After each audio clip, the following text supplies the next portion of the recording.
Listo, pues ahí iniciamos con la grabación. Muy buenas tardes, sean bienvenidos al ciclo de conferencias virtuales I+D 2023. En esta ocasión, el quinto ciclo de conferencias organizado por la Dirección de Investigación. Estos ciclos se realizan con la intención de dar a conocer los proyectos de investigación ejecutados por docentes, investigadores y estudiantes de la Universidad Tecnológica de Panamá en el ámbito nacional e internacional. Para este ciclo contamos con la participación de la doctora Vanessa Quintero con el proyecto Caracterización del comportamiento de las baterías para su uso en diversas aplicaciones. Posteriormente, el magíster Mario Hernández con el tema Caracterización de costos de la fabricación aditiva utilizando la deposición fundida. Sin más, doy paso a las ponencias. Muchas gracias por participar. Buenas tardes a todos. Voy a compartir pantalla.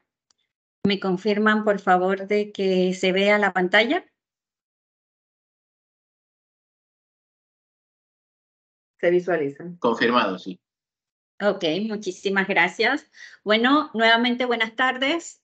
Para mí es un placer nuevamente participar pues, de este quinto ciclo de conferencias virtuales de la Dirección de Investigación. En esta ocasión, pues, hablándole un poquito sobre los procesos de caracterización que utilizamos para determinar o modelar lo que es el comportamiento de las baterías para poder usarlo en diferentes aplicaciones. Estos procesos están vinculados a diferentes proyectos de investigación que realizamos y hacia el final de la presentación pues les vamos a comentar un poco de cómo hemos utilizado esto pues en los proyectos que desarrollamos. En primera instancia pues contarles, como ustedes saben, una manera muy general del tema de que las baterías son utilizadas ampliamente en diferentes aplicaciones. Nosotros tenemos dispositivos muy sencillos como los que normalmente tenemos a nuestra mano, que son tablets, tenemos teléfonos móviles, nuestras portátiles, nuestras computadoras portátiles constan de un sistema de almacenamiento de energía, en estos casos baterías, con los cuales pues se energiza la unidad para poder trabajar. Tenemos sistemas un poco más complejos como son los vehículos eléctricos o también los sistemas de almacenamiento de energía utilizados en la parte de generación de energía, que son sistemas un poco más complejos, pero que igual dependen de las baterías. Entonces, ¿a qué vamos con esto? De que las baterías siguen siendo una parte fundamental de muchas de las aplicaciones que nosotros utilizamos día con día. En este gráfico lo que nosotros queremos reflejar es el impacto que tiene comercialmente el uso de las baterías a nivel mundial y donde se refleja que las baterías de litio comandan el mercado con un 46% que representa alrededor de 48.19 billones de balboas en este mercado. Normalmente lo que son las baterías de ácido plomo y las de litio, las de ion litio, son las que mayormente se utilizan pues, en todas las aplicaciones que tenemos que ver con batería.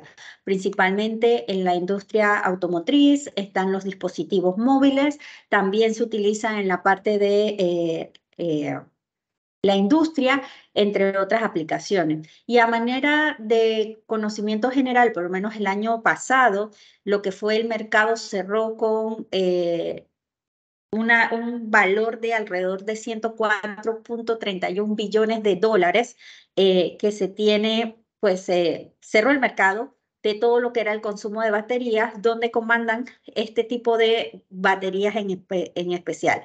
Algo que es importante saber cuando trabajamos de baterías es que existen diferentes composiciones químicas con las cuales yo puedo trabajar y en el gráfico pues ustedes pueden ver cuáles son los tipos más comunes. En este caso están las de ácido plomo, están las de ion litio, está el níquel cadmio y está el níquel metal hidruro, entre otras.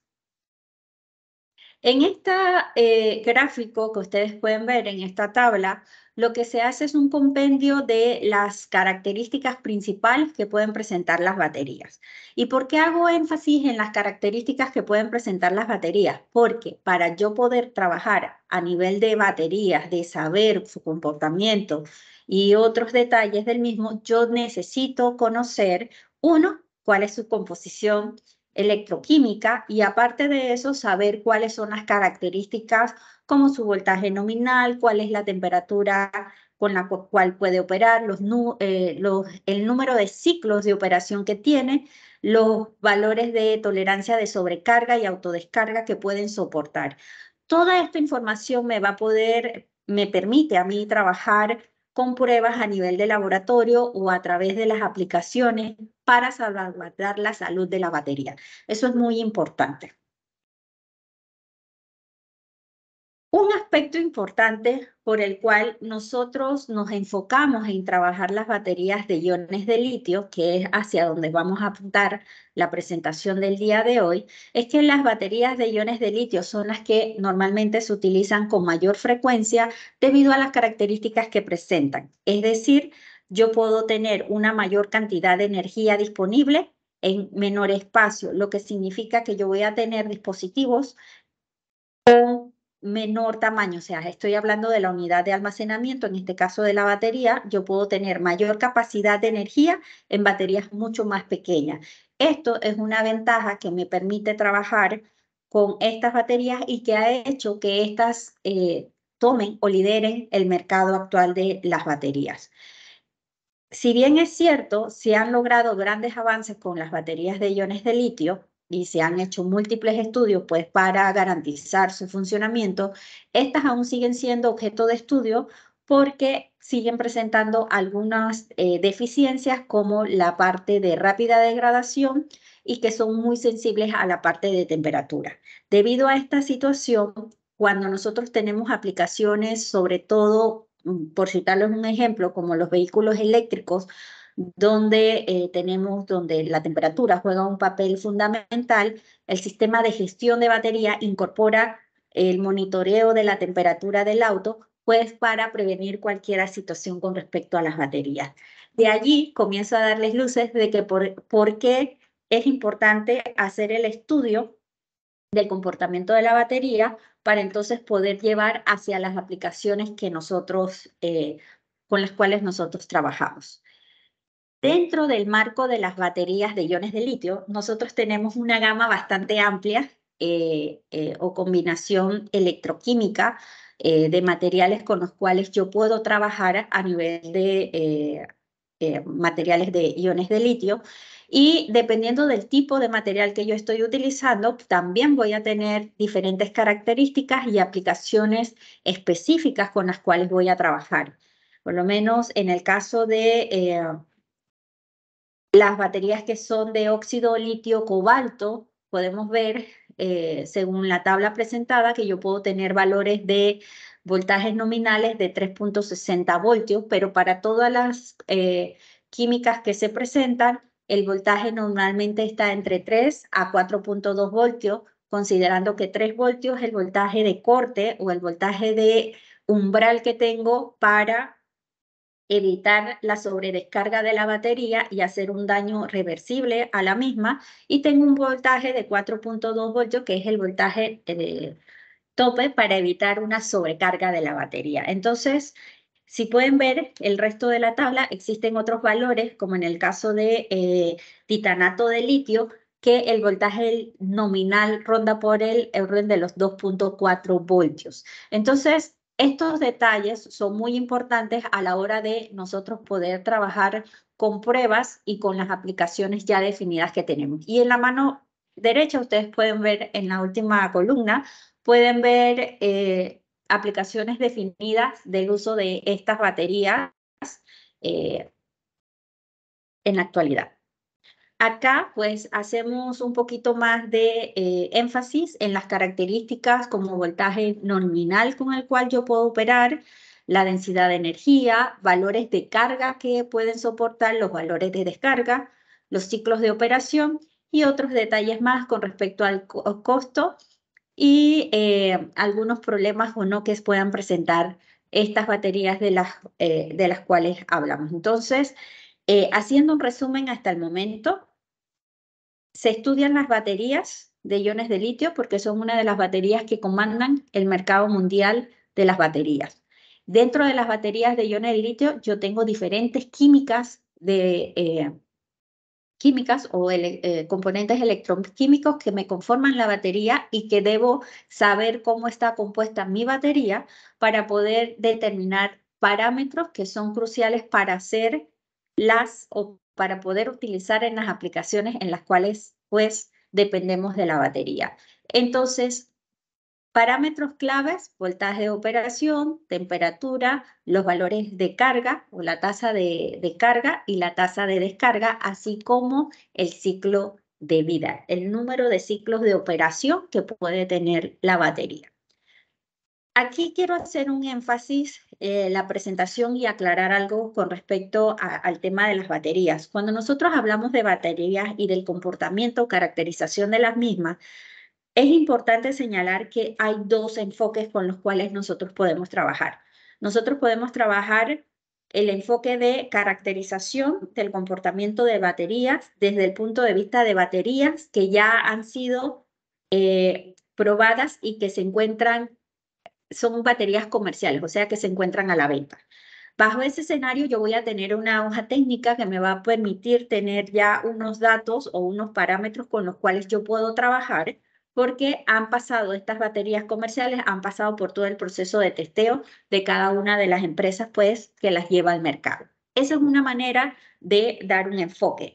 La otra rama con la cual yo puedo trabajar es desde el punto de vista de la ciencia de los materiales, es decir, voy a trabajar en la caracterización o en la mejora de la batería, pero desde su composición electroquímica, haciendo pruebas con los elementos para mejorar el ánodo, mejorar el cátodo o algún elemento que componga esa batería. Entonces, dependiendo del camino que nosotros tomemos, existe una serie de procesos con los cuales yo debo trabajar y debo tomar en cuenta. En este aspecto es importante señalar que a nivel de la Universidad Tecnológica tenemos grupos que trabajan en ambas ramas.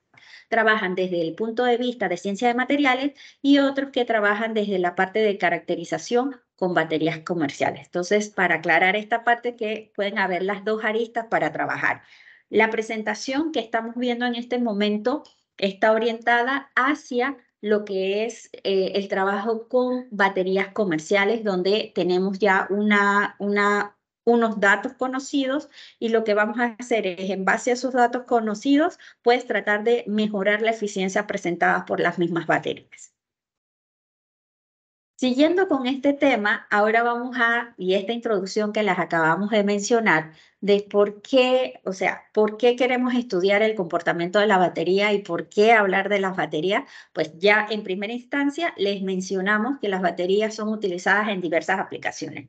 En este esquema que les presento en pantalla es un ejemplo clave de lo que está pasando en la actualidad con esta introducción de lo que es vehículos eléctricos, que tanto se habla de la introducción de vehículos eléctricos en nuestros países, producto pues de todo lo que está pasando con el cambio climático, buscando reducir las emisiones de CO2, tomando en cuenta a nivel de Panamá la agenda establecida de transición energética que tiene objetivos que cumplirse, que tiene metas a las cuales tenemos que llegar. Entonces, debido a todo este proceso que estamos atravesando, no solamente a nivel de Panamá, sino de otros países, con la introducción de vehículos eléctricos, comienza a haber una mayor demanda, pues, y comienzan a haber nuevos retos a los cuales enfrentar. Entonces, a manera general, puntualmente este ejemplo ayuda a que se comprenda la importancia del estudio del modelado de las baterías para aplicaciones. En este caso, dentro de los vehículos eléctricos, nosotros tenemos lo que se llama un sistema de gestión de baterías. El sistema de gestión de baterías, permítanme un momento, que es lo que se refleja con esta imagen que ven aquí, es un sistema que me permite definir diferentes parámetros de la condición del auto. Yo puedo saber partes de cómo se está cargando o descargando la batería, puedo saber si hay fallas en el sistema, tengo un sistema de protección de la batería, tengo un sistema también para prever el estado de carga y el estado de salud de la batería, saber condiciones de balance de las celdas que componen el pack de baterías del auto, y puedo saber las condiciones de temperatura o las condiciones térmicas del vehículo. Entonces, dentro de todo ese sistema, yo tengo algunos elementos que están netamente ligados a las condiciones de la batería.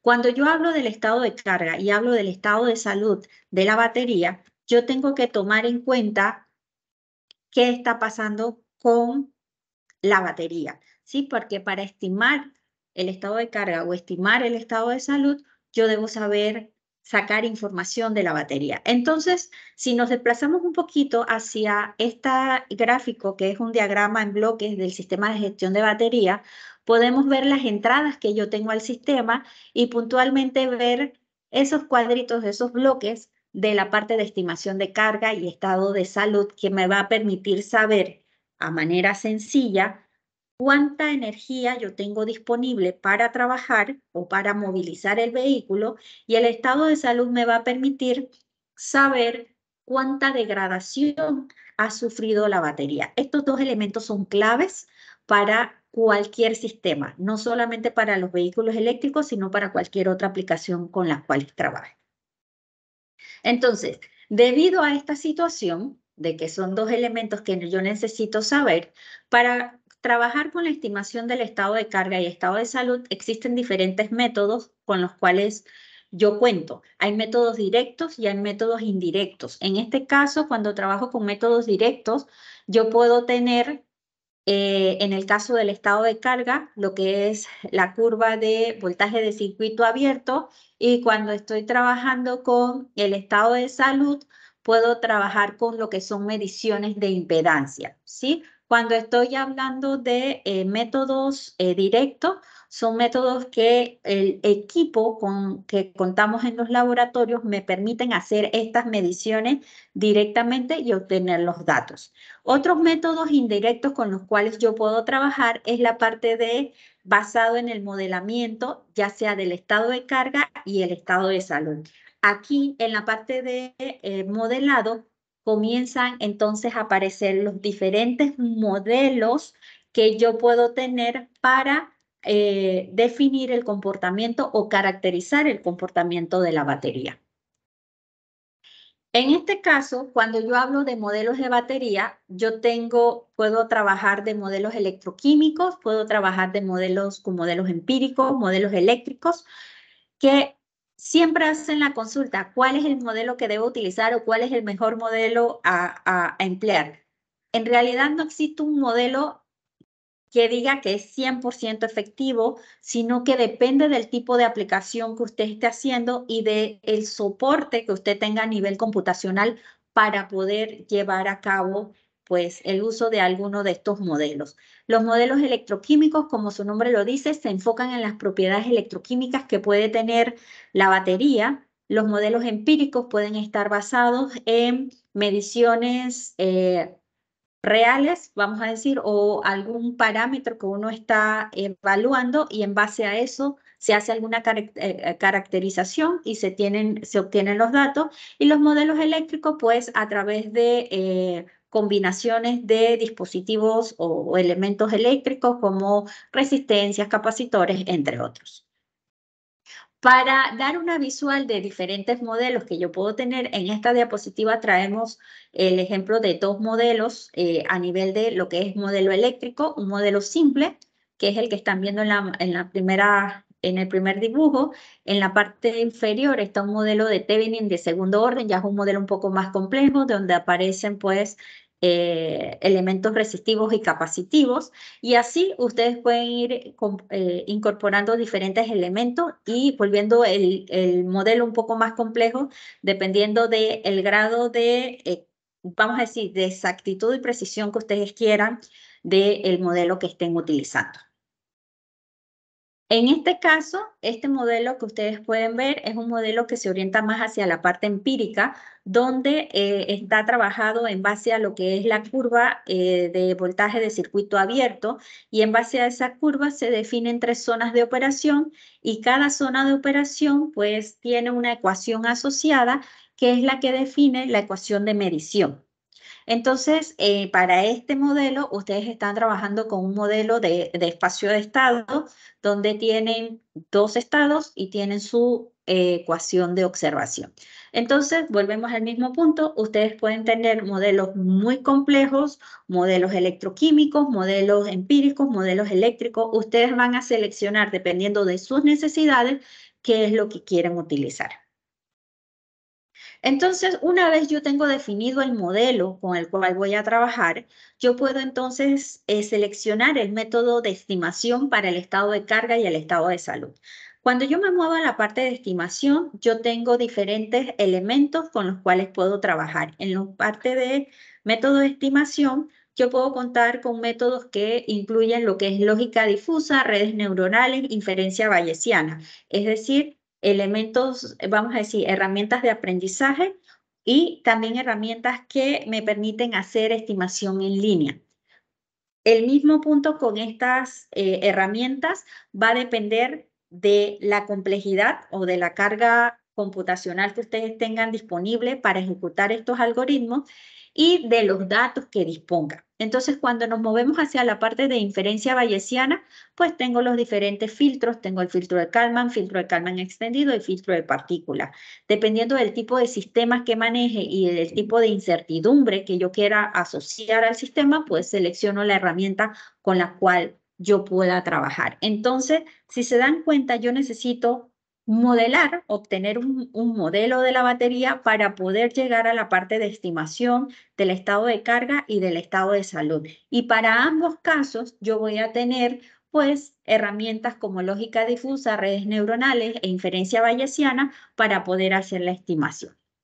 Entonces, para ir cerrando la presentación y aterrizar un poquito de todo lo que le hemos dicho, nosotros a nivel de investigación, por lo menos estuvimos trabajando en el área de lo que es el sector agrícola con redes de sensores. Entonces, estas redes de sensores nosotros las pusimos en práctica con dispositivos que son de bajo costo. Al ser de bajo costo, las limitantes computacionales son cortas, o sea, son reducidas, perdón. Y en este caso optamos por un modelo bastante sencillo que nos permitía caracterizar lo que es la curva de voltaje de circuito abierto, que es la que ustedes están viendo en pantalla.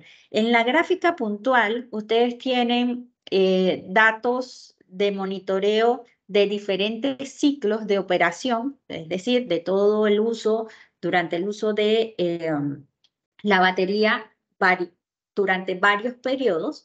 En este caso, se refleja la primera y el último ciclo de operación que utilizamos, y en base a esta curva se hacen algunos ajustes para trabajar con una ecuación polinomial de segundo orden, que es la que está esbozada en la parte inferior. Es una curva bastante sencilla donde hay que ponerles límites bien concretos para poder que se haga el ajuste. En este caso, esto es un modelo que no tiene una exactitud mayor a lo que se requiere, pero permite obtener una aproximación del estado de carga y permite obtener información sobre qué está pasando con la batería para que el usuario final pueda tomar las decisiones. En este caso, la aplicación, porque es para el sector agrícola en zonas de difícil acceso, permite esa tolerancia. Entonces, como estábamos trabajando con un equipo de bajo costo, optamos por un modelo tan sencillo como el que están viendo en pantalla. En este caso, pues este proyecto se trabajó con pruebas a nivel de campo y a nivel de laboratorio. Pues en alguna de las imágenes que están viendo a los asistentes trabajar con pues el proceso de carga y descarga de las baterías a nivel de laboratorio para obtener las curvas. Pues a nivel de ayuda de software hacemos la obtención de lo que es la ecuación polinomial de segundo orden con el error cuadrático medio que podemos obtener de cada una se hace unos ajustes para poder obtener los valores de los coeficientes de esta ecuación y posteriormente esta ecuación se lleva al controlador que estamos usando, a la placa que estamos utilizando para controlar todos los sensores. Aquí hay otras herramientas pues que juegan un papel en el sentido de que para poder trabajar todo el sistema es importante determinar el consumo de los sensores y también saber la carga computacional de procesamiento que tiene la placa que estamos trabajando. Todo eso juega un papel relevante para determinar, pues, qué está pasando con la batería. Entonces, a manera general, pues, quería mostrarles esto de que el comportamiento de las baterías es fundamental para aplicaciones donde yo necesito saber qué está pasando con la batería para tomar decisiones. Les traje el ejemplo de los vehículos eléctricos, donde es un sistema mucho más complejo y un sistema bastante sencillo, como el que estamos utilizando en el proyecto orientado hacia el sector agrícola, donde simplemente utilizamos una ecuación polinomial que contiene límites definidos, se hace el ajuste y a través pues, de programación llevamos todo esto al sistema para que nos pueda dar información sobre el estado de carga y el agricultor pueda oportunamente tomar decisiones de lo que está pasando con su cultivo. Entonces, eso era parte de lo que quería contarles sobre lo que es la caracterización de baterías. Espero que les haya gustado la presentación y si tienen alguna pregunta, con gusto las despejo. Muchas gracias, profesora Vanessa. Para que conozcan un poco sobre nuestra expositora, la profesora Vanessa es ingeniera electrónica y de telecomunicaciones de la Universidad Tecnológica de Panamá. Posee 2 maestrías, una en docencia superior con especialización en tecnología didáctica educativa y una maestría en sistemas logísticos y operaciones con especialidades en centro de distribución. Ambas maestrías de la Universidad Tecnológica. Tiene un doctorado en Ingeniería Eléctrica de la Universidad de Chile. Actualmente trabaja como docente investigadora en la Facultad de Eléctrica del Centro Regional de Panamá Oeste. Ha impartido numerosos cursos de pregrado y posgrado, seminarios y talleres en áreas de electrónica y comunicación. Posee diversas publicaciones en revistas científicas de alto impacto. Es participante del Sistema Nacional de Investigación y miembro de la Sociedad de Comunicación del Instituto de Ingenieros Eléctricos, Electrónicos y EEE. Profesora Vanessa, muchas gracias por su presentación y procedemos para la parte de preguntas y respuestas. No sé si alguien quiere hacer una consultita a la profesora Vanessa.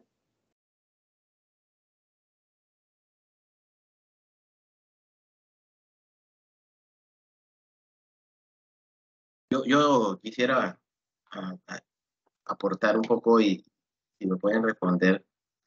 Ese tema de las baterías, en algún punto, y esto es una duda comercial, más que nada, porque yo entiendo que las baterías están compuestas en componentes electroquímicos, ¿cierto? Según nos has presentado y nos has comentado. ¿Estos componentes tienen alguna vigencia? ¿Esto va a ser perpetuo? ¿Para siempre vamos a tener baterías de ion litio? ¿Verdad que no? Pero por lo menos para que nos den una idea por ahí. Sí, gracias, profe. Bueno, una de las cosas que se está haciendo actualmente es explorar, porque vamos a decir, las baterías no son amigables con el ambiente y es una de las cosas que también se está trabajando de la mano, pues tratando de diseñar o crear baterías que sean amigables con el ambiente. O sea, actualmente a nivel mundial existen diferentes grupos trabajando arduamente a nivel de la ciencia de los materiales, buscando nuevos componentes para confección de baterías que sean más amigables, ¿sí? Lo que también se está trabajando a nivel de, vamos a decir, con ya las baterías que tenemos, específicamente con las baterías de iones de litio, que siguen dominando el mercado, es que hay estudios para lo que es la segunda vida de las baterías, que también es parte del trabajo que se hace a nivel de investigación en la universidad y tenemos trabajo relacionado. ¿Qué quiere decir ese término? Significa que, por ejemplo, el profesor tiene un auto eléctrico, el auto eléctrico ya hay que reemplazarle su batería, la batería, en este caso, que es un pack, el pack de baterías del auto, ya no funciona para el auto, ¿sí? Pero yo puedo hacer que esa batería o ese conjunto de celdas que componen ese pack, yo lo pueda emplear para otra función. Entonces, tengo que saber, pues, a nivel de, para eso se hace en el estudio, saber la capacidad que tiene, la corriente que me va a dar, el voltaje. Yo puedo llevar y utilizar esa batería. ¿Qué hago con esto? Le doy un uso más prolongado, o sea, como agotar, pero sí, a las finales, aunque lo use 2, 3, 4 veces, la batería tiene que descartarse. Por eso es que es el afán de todos los grupos de investigación, no solamente buscarle un segundo uso, sino buscar materiales que sean más amigables al ambiente. Entonces, actualmente parte del trabajo que hacemos es explorar, vamos a decir, a nivel de Panamá, porque existen ya estudios a nivel de otros países, de que, ok, la batería yo la puedo usar, no sé, la saqué, una de las celdas yo la puedo utilizar para hacer un respaldo, para utilizarlo en mi casa. Cuando se va, por ejemplo, la luz, puedo hacer un sistema de respaldo con ese tipo de batería. Entonces le doy un segundo uso a esa batería que fue diseñada en un momento dado para una aplicación en específica. ¿Es posible entonces medir el impacto en el ambiente de esa reutilización? ¿Cómo se podría medir esa retribución al ambiente? Digo, es un tema aquí estamos como... Sí, no, es que a las finales, o sea, habría que, de lo que he explorado, profe, porque de lo que he explorado, o sea, el tema es que a nivel de Panamá, el tema de baterías no está, o sea, es un tema que se está estudiando, pero no tiene los niveles de desarrollo comparados con otros países a nivel mundial, comenzando por ahí. Pero por lo menos ya se está haciendo como que tenemos la base tanto a la parte de ciencia de materiales como la parte comercial, ¿sí? Importante saber que a nivel comercial, con la agenda de transición y todo eso, todas las empresas que están involucradas con la parte de los dispositivos los dispositivos de almacenamiento de energía y los vehículos eléctricos están buscando alternativas y haciendo estudios y alianzas y preparando a su personal precisamente orientados a este punto, ¿sí? Lo que sí es que actualmente no hay unas estadísticas que se podría comenzar a levantar esa base de datos de la segunda vida que se les da a la batería, porque sí hay proyectos ya implementados donde se está comenzando a usar baterías recicladas, o sea, para nuevas aplicaciones, pero no está levantada la data, que es una de las deficiencias que tenemos, y creo que es oportuno, como usted dice, levantar esa data para que podamos comenzar a reflejar que sí hay un beneficio en hacer estas tareas, ¿sí? Que no solamente, o sea, que hay un beneficio. Entonces, queda la parte de levantar la data para evidenciar, pero sí ya hay avances, y sobre todo en el sector privado. Gracias, profe, gracias. A la orden. Buenas tardes, ¿me ¿Alguien más escuchan? tiene alguna pregunta? Sí, profesor, adelante. ¿Me escuchan bien? Sí, Doctora, buenas tardes, ¿cómo están? muy Saludos bien. a todos. Le habla el profesor Carlos Morín, acá de COCLE, de la Facultad Eléctrica. Encantado, profe. Bueno, mi experiencia con el tema de batería, por eso estoy en esta conferencia, es que desde el año 2002 estamos con la instalación de sistemas fotovoltaicos aislados en las escuelas. Aún conservamos 2 de ellos, pero hemos notado que prácticamente uno de ellos que está en la ciudad de San Pedro, ya las primeras fueron baterías de ácido, fueron reemplazadas por baterías de gel, ¿no? Y ahora estamos en la tercera etapa de reemplazo de baterías de gel. Los módulos solares son los mismos, pero mi pregunta es, ¿cómo la universidad puede contribuir, que es el tema que hablaba el magíster Mario, para que esos vasos que contienen ácido, que aún están en la escuela, qué se puede hacer con ellos o con esos materiales componentes de esos vasos que componen las baterías? Entonces, igual ocurre que hemos observado que tienen casi 8 baterías más de 200 amperios 2 voltios, aún allá que están dañadas, y cómo podemos nosotros de repente hacer alguna estrategia que contribuyese a saber si yo puedo rescatar esa batería o algunos componentes de ella. Porque en realidad, o sea, es un tema que viene la contaminación al ambiente, no tanto por la coraza, sino por los elementos constitutivos de la batería.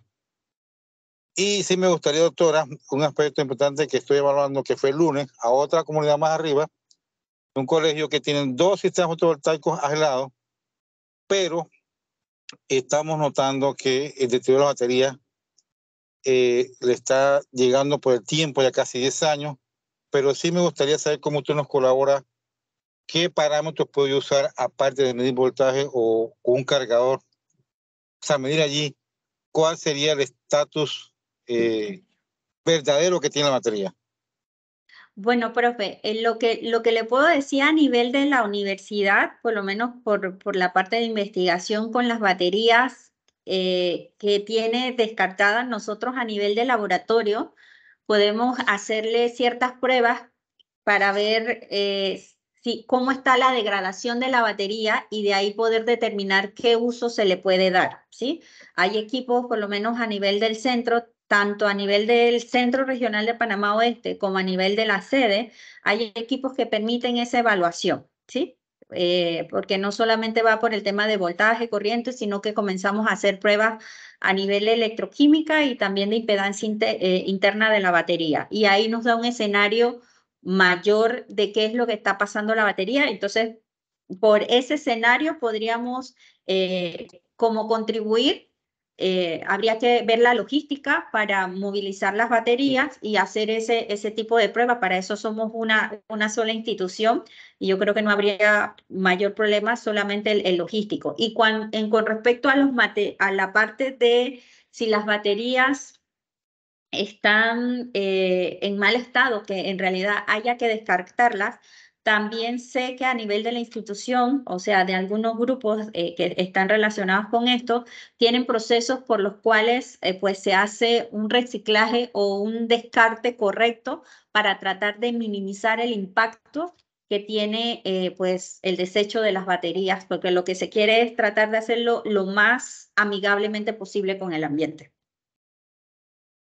Ok, doctora, muchas gracias. Aprovechando su comentario, que cuenta con equipo para medir de repente la impedancia y todo lo demás, ¿es factible o sería factible que ustedes traigan los equipos acá o tendríamos que trasladar las baterías hacia allá? Habría que evaluarlo, profe. Yo creo que podríamos conversarlo porque el tema es que el equipo puntual de mediciones de impedancia es un equipo un poquito costoso Porque en el caso, y habría que ver las condiciones. O sea, dependiendo de las condiciones de dónde se encuentran las baterías, podríamos mediar en llevar los equipos a sitios, pero tendría que ver las condiciones de campo primero. ok, perfecto. A las 2 últimas escuelas que le mencioné, San Pedro y San Miguel Centro, la vía de comunicación es totalmente asfaltada. Hasta la misma escuela. Hasta la misma Creo que escuela. sería factible y le va a encantar las vistas de ¿cómo es? De lo que es el entorno ambiental que hay, montaña y todo lo demás. Le va a gustar mucho el viaje. Listo, Pues profe. son paisajes muy bonitos. Lo que voy a hacer, profe, es que le voy a escribir, con el permiso de la audiencia, le voy a escribir un correo y ahí coordinamos entonces los detalles para entonces poder apoyarle en las mediciones correspondientes para que pueda tomar una decisión del estatus de las baterías. Ok, muchas gracias, doctora. Muy amable. A la orden. Bueno, profesora Vanessa, muchas gracias por la presentación. Vamos a seguir con nuestro segundo expositor, el profesor Mario Hernández. Es ingeniero industrial, especialista en proyectos de inversión pública y privado en Panamá, Francia, entre otros países. Es magíster en finanzas, actualmente doctorando en el programa de doctorado de ingeniería de diseño y fabricación de la UNISAF. El profesor estará hablando sobre su proyecto Caracterización de costos de la fabricación aditiva utilizando la disposición fundida. Sin más que decir, adelante, profesor. Gracias. Gracias, Denis. ¿Me confirman si la pantalla? Por favor. Es correcto, se Sí, observa. se ve, profesor. Gracias. Sí, porque a veces uno empieza ¿Sí se entonces, aprecia? se le da la lengua a uno y no se ve nada ahí. Bueno, parece que los temas se parecen, doctora Vanessa. Por cierto, profesor Carlos, y también podría yo apuntar, vaya a ver esas vistas por allá por el colegio, también lo apuntaría.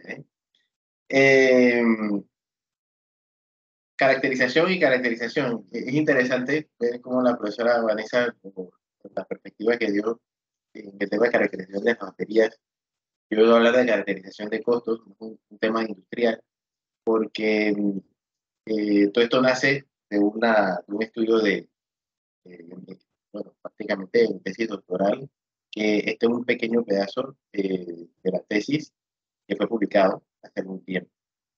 Les voy a comentar un poquito de dónde nació esto. El IDENI lo dijo, soy ingeniero industrial, también soy certificado por el Project Management Institute o Project Management Professional, y soy candidato a doctor por la Universidad de Zaragoza. Espero prontamente estar ya depositando la tesis, intentando defenderla a finales de año. Todo este tema surgió por un estudio bibliométrico que se hizo sobre la industria 4.0 y encontramos que la fabricación aditiva tiene una fuerte incidencia en lo que es este movimiento que nació en Alemania, o que por primera vez se nombró en Alemania hace unos años. Y pareciera que la fabricación aditiva es de reciente creación. Lo cierto es que la mayoría de patentes relacionadas con la fabricación aditiva se liberaron en estos últimos años y por eso se ha popularizado aún más. Pero esto, si estamos hablando de patentes que se vencieron, estamos hablando de hace 25 años que surgió este movimiento de la fabricación aditiva, o sea que pareciera reciente, pero ya se ha estudiado hace algunos años, estamos hablando de la década de los 80. Bueno, un poco de lo que vamos a hablar, voy a explicar un poquito qué es la fabricación aditiva, eh, que los materiales que se utilizan normalmente para la fabricación aditiva y el por qué se escogieron algunos en particular para este estudio, los parámetros de fabricación aditiva, en particular para una tecnología, y los costos de fabricación aditiva y la forma como el estudio se fue desarrollando y para obtener resultados. Primero, la fabricación aditiva, y yo creo que en España fue la primera vez que escuché sobre ese término fabricación aditiva, y antes de él se hablaba de rapid tooling o de fabricación rápida y otros términos, pero la fabricación aditiva no es más que la impresión 3D. La impresión 3D en todas sus variantes. La norma, el Comité Internacional F42 de la ASTM, en la norma 52900, define la fabricación aditiva como el proceso de conectar material a partir de datos, modelo 3D en computadora, normalmente capa a capa. Normalmente porque estamos agregando material y por eso se le llama aditivo, es capa a capa y adición de material. Existen distintas maneras de clasificar esta tecnología, y cuando hablo de clasificar me refiero a darle como un orden al asunto, porque se han creado un sinnúmero de tecnologías de fabricación aditiva, y para poner en consecuencia que no es fabricación aditiva, aclaro, es todo lo que tenga que ver con devastado, con eliminar material, con agarrar un bloque de aluminio y convertirlo, devastarlo en un torno fresador CNC y convertirlo en un ring para un automóvil. Eso, todo ese material que se desperdicia se llama métodos subractivos, ¿no? Aditivos. Subractivo que se le sustrae material, y aditivo es porque se integra, se añade, ¿no? Esa es la diferencia, la principal diferencia de trabajar una pieza en un torno fresador o una fresa, y trabajarla con fabricación aditiva, porque por cierto, también hay fabricación aditiva de metal. Bueno, dentro de la clasificación está la conformación física de la materia prima, Está también clasificado por el material base que se utiliza. Está en líquido, en polvo, está también sólido, por cierto. Una de las primeras impresoras 3D fue en papel, añadiendo capas de papel cortadas para confeccionar una pieza. La verdad fue bastante interesante eso, salió creo que del MIT por los años 80. Bueno, un poco histórico. Por proceso tecnológico, que también puede ser directo o indirecto. Directo quiere decir que integramos el material capa a capa, o indirecto es que añadimos, por dar un ejemplo, polvo de un material y se añade una sustancia, un aglomerante para untar ese material o ese polvo y conformar las capas. Entonces, también por el proceso tecnológico también se podría decir como directo o indirecto. Pero bueno, en nuestro caso, yo para la tesis doctoral utilicé la conformación física de la materia prima. Y la conformación física de la materia prima podemos hablarla de líquido, filamento, polvos y de capas sólidas.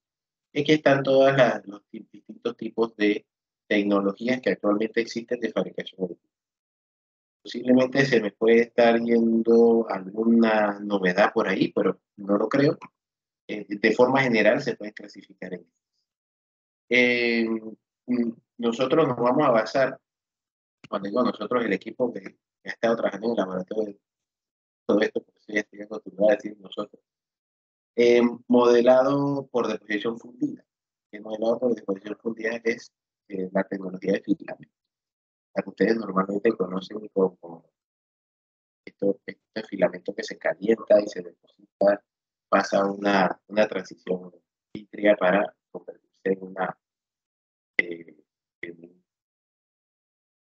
en un material espeso que se deposita y se pega al secarse o al enfriarse. ¿Qué materiales hay disponibles para este tipo de tecnología? Bueno, un sinnúmero. Podemos ir de materiales cristalinos, semicristalinos, también materiales amorfos. Y ahí también, dependiendo de lo que queramos, podemos llegar a un desempeño mecánico, resistencia térmica mayores con materiales como el PI, poliéter ketón, el PPS, el PI. Son materiales ya en esta pirámide de confección propia para pensar en materiales de altas prestaciones que inclusive pueden reemplazar en ciertas circunstancias al metal, por su característica de resistencia, abrasión y bien. ¿Cuáles son los componentes de esta tecnología? Pues tenemos primero el filamento, que es el que se integra a un extrusor que calienta el material. El extrusor no está solo, tiene servomotores que provocan movimientos en eje X y Y. También en algunas impresoras, en algunas impresoras podemos estar también hablando de eje Z. En otras, es la bandeja de impresión o la placa de construcción la que se mueve tiene ese movimiento de Z para ir dejando espacio para depositar más material. Y también dentro del extrusor lo que tenemos es este componente que está aquí.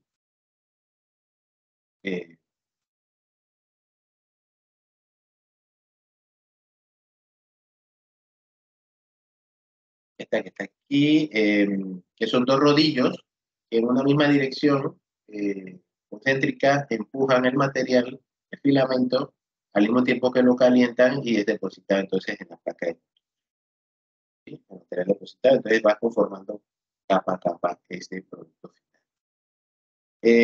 Como ven, tenemos hasta PVC como material, PETG, PLA, tenemos materiales como el TPU, que son materiales maleables. Actualmente se utiliza la fabricación aditiva o incluso la presión por filamentos para hacer carátulas de celular. Se pueden fabricar perfectamente con este tipo de tecnología, son totalmente maleables y se hacen pruebas para poder ver la resistencia de golpes.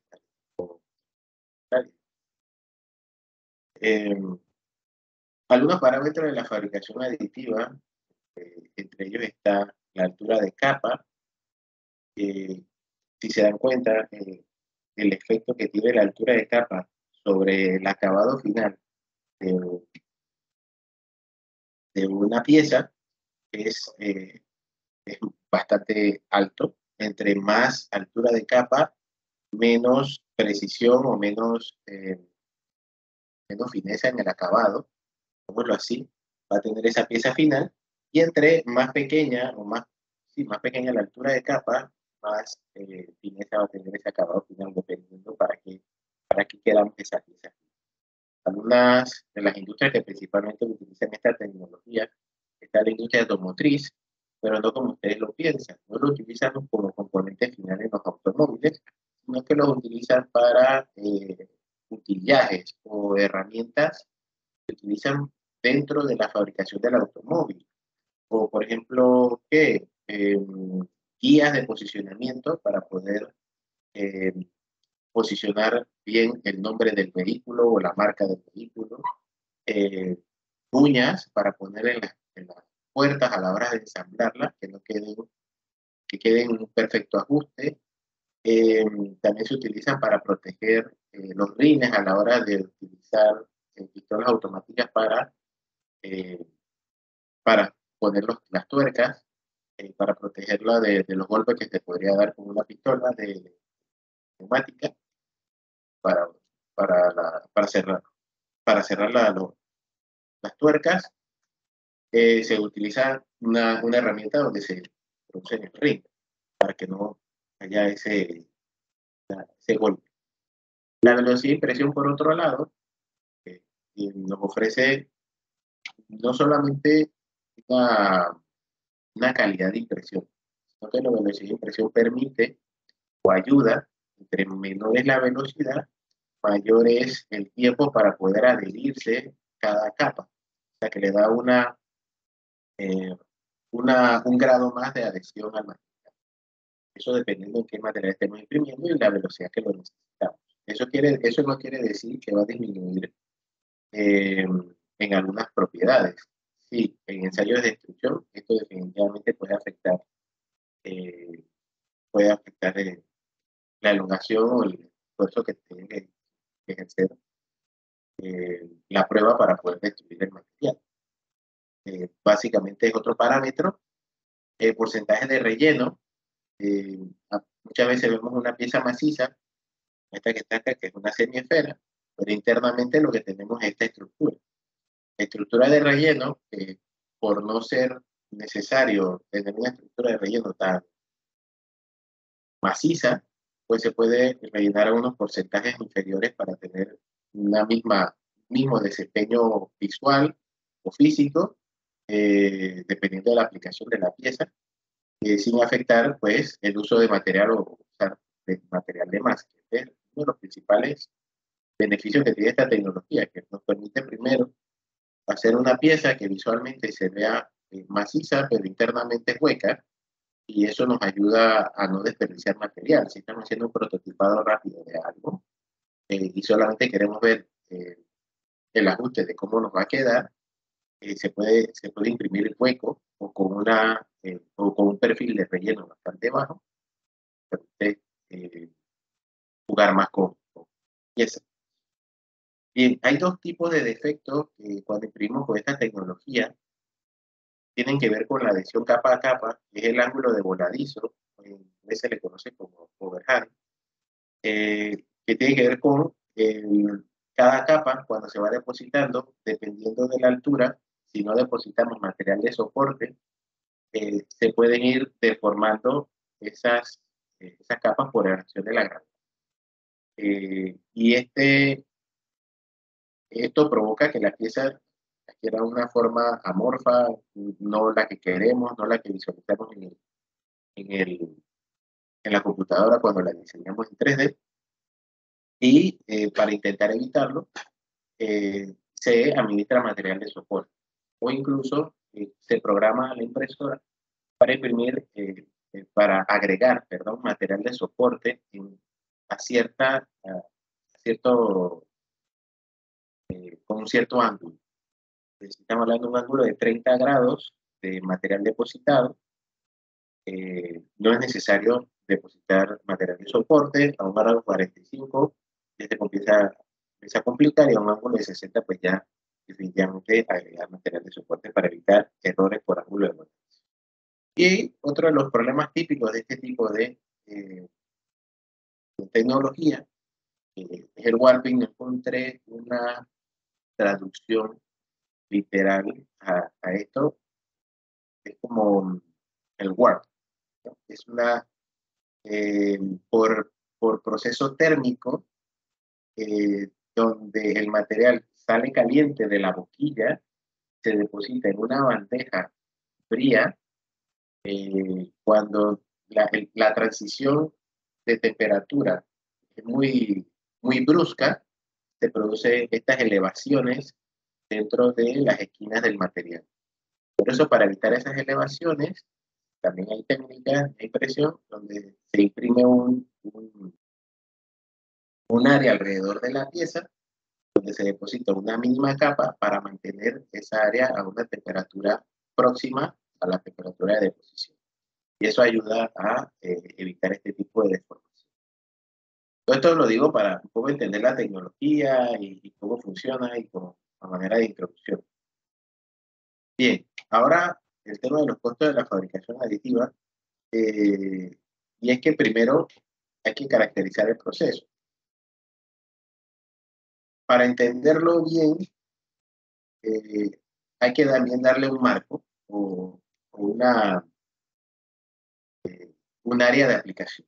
Entonces, la fabricación aditiva en el laboratorio la pensamos aplicar para estas industrias, y en España pues se utiliza demasiado, es en temas de fabricación de utillajes o herramientas a la producción. No tanto como producto final para un cliente, sino como una herramienta de producción. Donde antes tenías que contratar a un proveedor para fabricarte esa herramienta, ahora tú mismo la haces en casa, o sea, tú mismo la haces en la empresa y la puedes utilizar, y sale mucho más barato, no en costo de fabricación, sino en el tiempo, en las demoras, posiblemente también los costos de fabricación y de adquisición de estas herramientas. Bueno, el entorno de fabricación que se ha definido para esta tecnología es un entorno de fabricación de baja producción y mediana producción, para empresas que están implementando esta tecnología a mediana escala en temas de herramientas y utillajes. Bien, sabiendo esto, entonces podemos determinar cuáles son los pasos dentro del proceso de producción de fabricación aditiva. Primero, está la fase de confección del modelo mediante una computadora. Digamos que se confecciona la pieza que quiero hacer. Y en algunas empresas inclusive ya pasan no solamente del proceso de impresión, sino también del diseño de exactamente lo que quieren. También hay empresas como IKEA, por ejemplo, que están pasando por una transición de vender repuestos a vender los diseños de sus repuestos para que cada uno pueda imprimírselo en casa. Están pasando por esa transición, viendo a ver si es rentable o no, porque hay un tema de copyright y de derechos muy interesante ahí. Pero bueno, de momento es como ha avanzado. Y en este caso, para esta empresa de utillajes y herramientas y de mediana y baja producción, primero se diseña la pieza y se traslada el diseño de la pieza a la impresora, utilizando un archivo que se llama Object o STL. STL, bueno, OBJ es de Object, que fue una de las primeras impresoras comerciales en este tipo de tecnología, y STL viene de la palabra estereolitografía, o estereolitography, que es de las primeras impresoras 3D que se diseñaron con líquidos polimétricos, impresoras líquidas. Entonces lo que hacía, se traducía el modelo 3D a un STL. Se ha quedado el STL, no necesariamente porque es para una impresora de líquidos, sino porque se ha quedado el archivo como tal, como un punto .docs, un punto STL. Se ha quedado así. Entonces se traslada ese archivo utilizando, puede ser por varias formas, puede ser por una red interna donde la computadora y la impresora estén conectadas, o también puede ser por un USB. Conecta a la impresora y la impresora lee los distintos archivos STL que hay en el USB, detecta el operador, selecciona el archivo que se indica y programa la impresora. ¿Qué es programar la impresora? Decirle a qué velocidad, a qué temperatura debe extruir el material, en algunas tecnologías se habla incluso de tener cámaras isoladas, tecnologías mucho más especializadas para dar un acabado mucho mejor a las piezas que se fabrican con esta tecnología. Isoladas quiere decir que viene de un anglicismo, isolated, que quiere decir que son selladas en cuanto a su temperatura, se controla la temperatura interna de la cámara. Al ser selladas, pues no hay fugas dentro de la cámara, pero estos equipos son mucho más costosos por las consideraciones del extrusor, que también debe soportar esas temperaturas de la cámara. Bueno, una vez se introduce el archivo, se imprime, y bueno, tenemos las piezas finales ya hechas. Eso pasa por un postproceso. Ese postproceso es para quitar ese material de soporte en el caso de que la impresora ya hayamos programado que lo hiciera. Curar la pieza. Cuando se habla de curar la pieza en ciertos materiales, más que nada en los poliméricos líquidos, se pone una cámara con rayos UV para sellar los poros, para que sea más fácil, para que el acabado sea mejor. Pero bueno, un postproceso. Este postproceso no fue considerado en nuestro modelo por una razón, y es que todo depende del tipo de pieza que estoy fabricando este postproceso. Solamente se consideró el tiempo de remover la pieza de la bandeja de impresión o de la bandeja de... Bien, y eso nos llevó a esto. Una vez se caracterizó el proceso de impresión,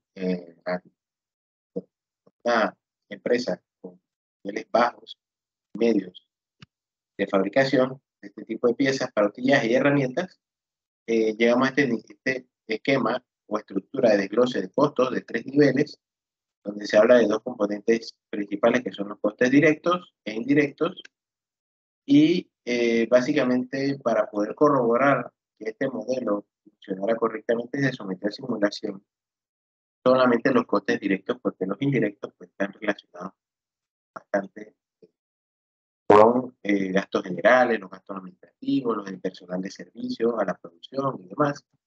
Y estos costes directos, normalmente la literatura los considera un porcentaje de los costes directos.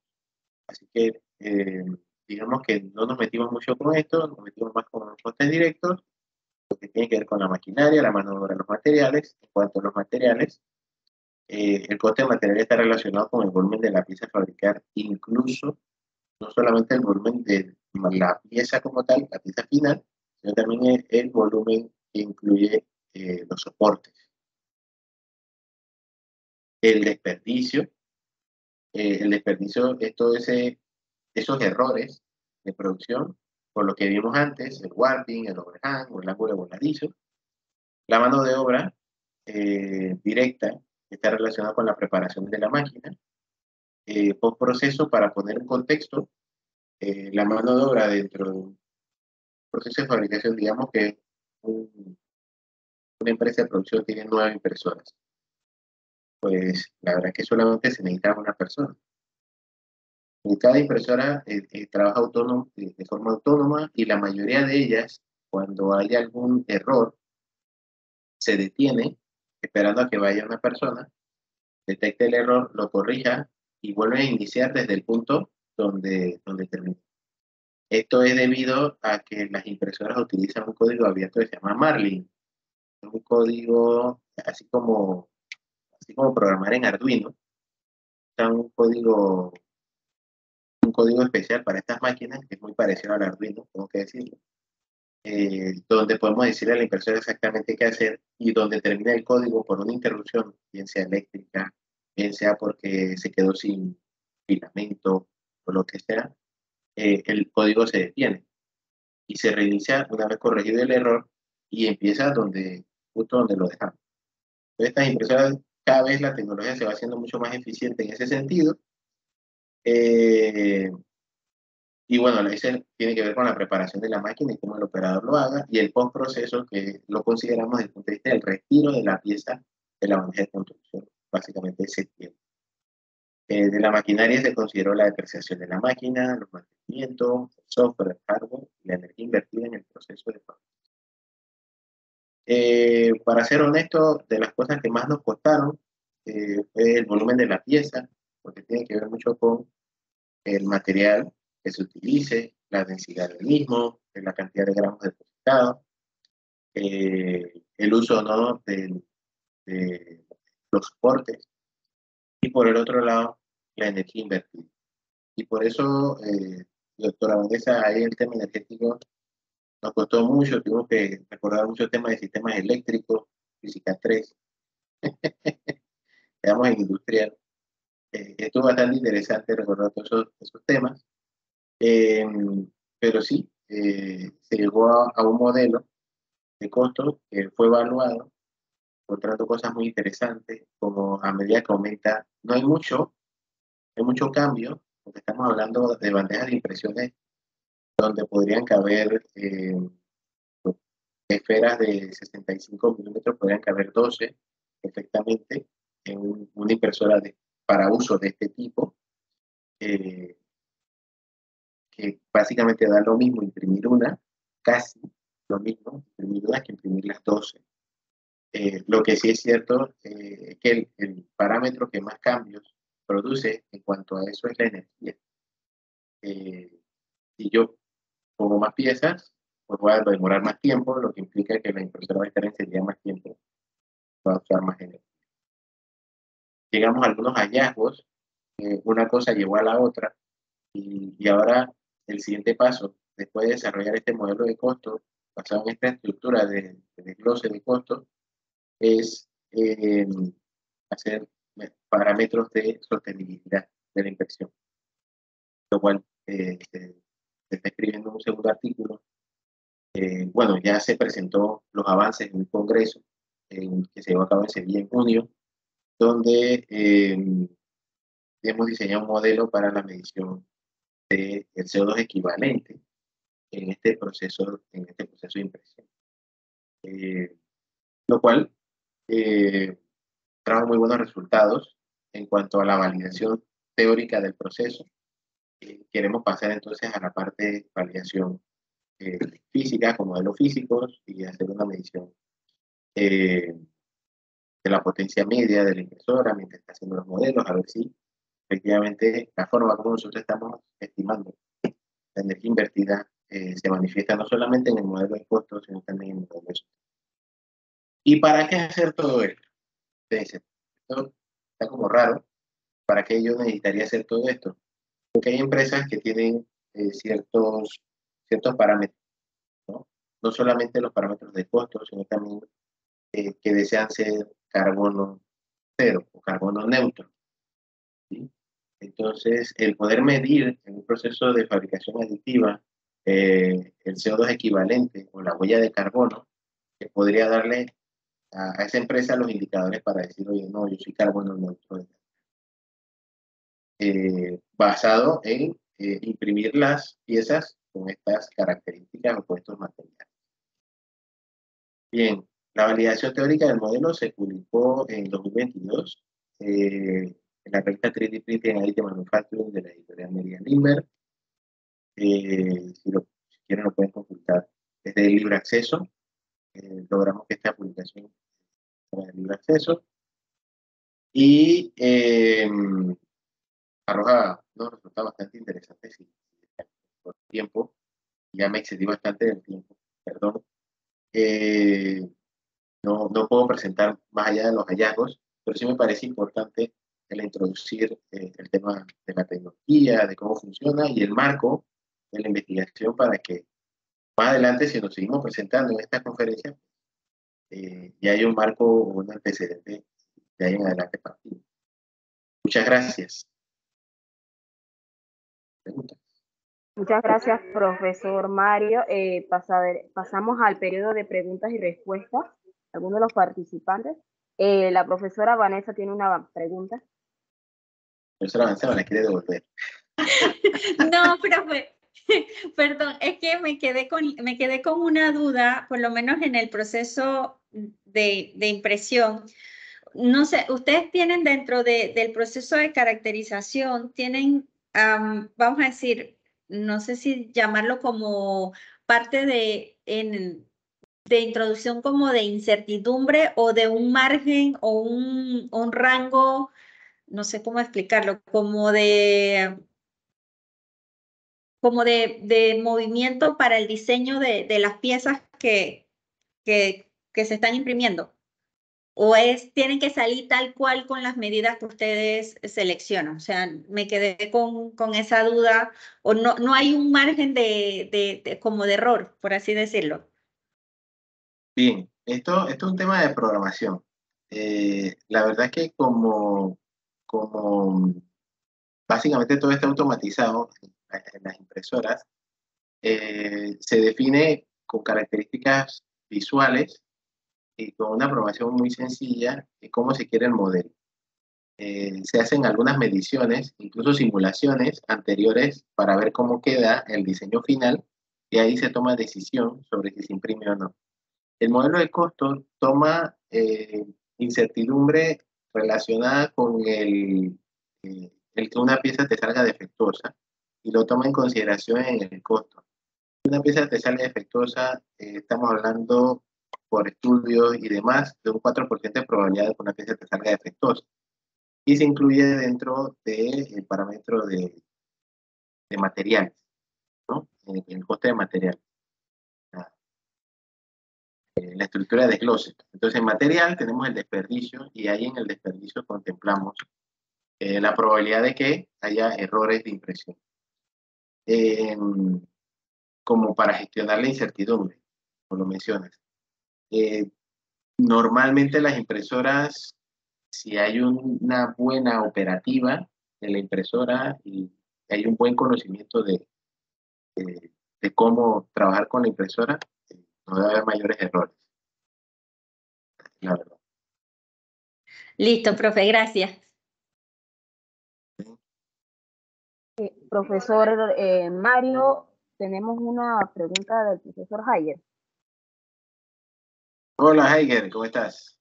Mario, amigo mío, ¿cómo estás? Saludos. Oye, bueno, mira, saludos. Oye, mira, entonces yo, o sea, de todo esto yo quería saber solamente, o sea, de repente enfocando un poquito en la experiencia que, o sea, que acabas de tener estudiando en Europa, ¿no?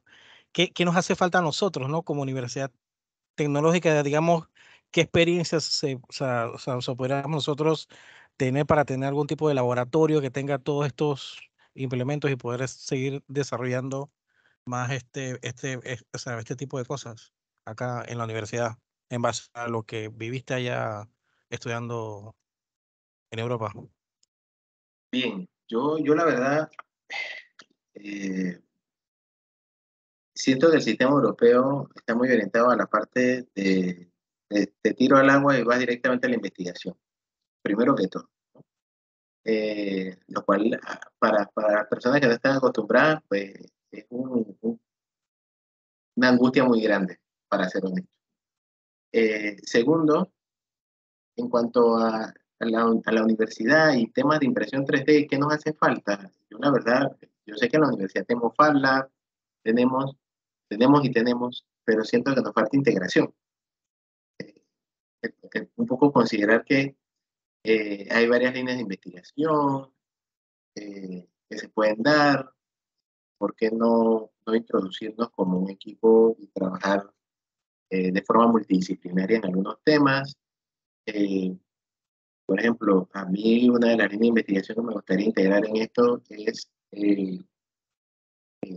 la sensórica de estas impresoras y cómo establecer, justo lo que comentaba la profesora Vanessa, cómo establecer el rendimiento de la impresora versus el rendimiento de las piezas y gestionar esa incertidumbre, que la impresora esté realmente haciendo lo que tiene que hacer.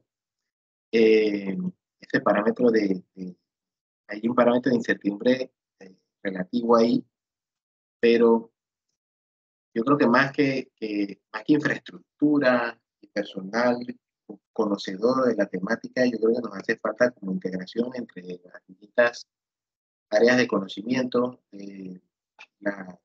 ser interdisciplinario. Por ejemplo, yo de servomotores sé muy poco, pero sí me gustaría tener en el equipo de investigación alguien que trabajara con servomotores, que conociera el lenguaje de programación de estas impresoras. Es de código abierto, por cierto, no tiene nada que ver.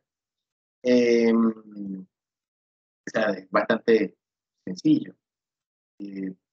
Más que nada, y me gustaría también tener una persona que trabajara con Python y que me ayudara a extraer la información sensórica, parte de algunos electrónicos, técnicos de electrónica, me ayudaran a sensorizar este tipo de impresoras, sacar datos y poder hacer más cosas. ¿Qué nos hace falta en la universidad? Pues un poco de integrarnos, trabajar en equipo y ya está. Pero básicamente yo veo que, así como el profesor Carlos y la profesora Vanessa, oye, necesito tal cosa en la escuela, tal, la profesora Vanessa dijo, así mismo es, vamos para allá, y por cierto, me van a llevar a mí también, ¿no?